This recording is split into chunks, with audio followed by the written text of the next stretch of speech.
Hello friends, it's Amanda here with your second book for Jane Austen Summer, and as you can see, the background is very different than usual because I'm in Houston at my mama's house for her birthday, so you shall feel very special that I'm here all dressed up and ready to go to brunch and yet still making you this video.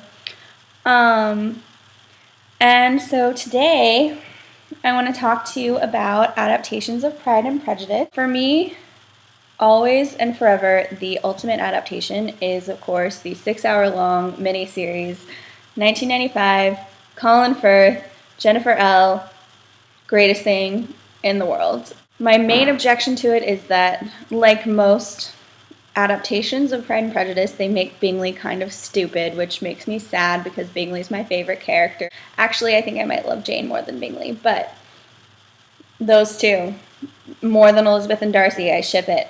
But yeah, I definitely recommend that if you have 6 hours of your day to sit down and watch it, because it's beautiful and wonderful, and you will not regret it. It's probably the most faithful adaptation of a book to a movie that I've ever seen. So it's good. It's good stuff. I recommend it.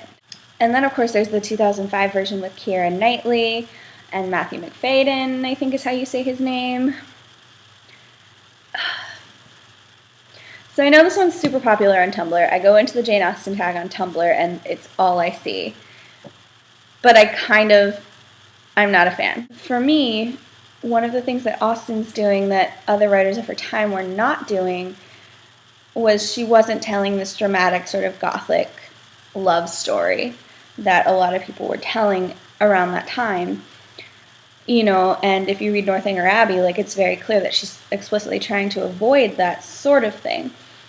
And so I really felt like that version of Pride and Prejudice, as well as, Colin Firth with the wet shirt in the 1995 version kind of falls into this as well, though I don't think anyone's really complaining about that. But that 2005 version kind of transforms it into this gothic love story, and there's love confessions in the rain, and there's that whole cheesy scene at the end, which I know is very popular, but I cannot stand. And Elizabeth Bennet, to me, the entire point of Elizabeth Bennet is that she thinks everything's funny, and she's willing to make everything funny because that's kind of who she is, and she wants to be able to laugh at everything. So to see Keira Knightley be directed to play her as offended, for example, when Mr. Darcy tells Mr. Bingley that she's not handsome enough to dance with, that really bothers me because in the book it explicitly says that she kind of is thinking wow, this asshole, what is he even doing? And she kind of goes and laughs about it with all of her friends, whereas she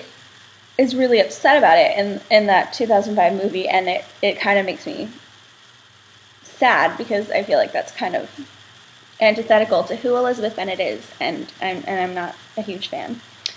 There's also a version with Laurence Olivier, which I feel like I'm not supposed to like, but I love with everything in me because they totally changed a lot of the things that happened and made Elizabeth and Darcy have a bit more of a falling in love sort of dynamic prior to, earlier than they do in the book.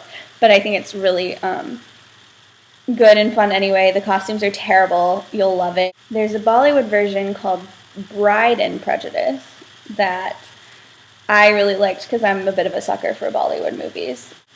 I don't know why, but I tend to love Bollywood movies, and you'll hear me talk about this later as well.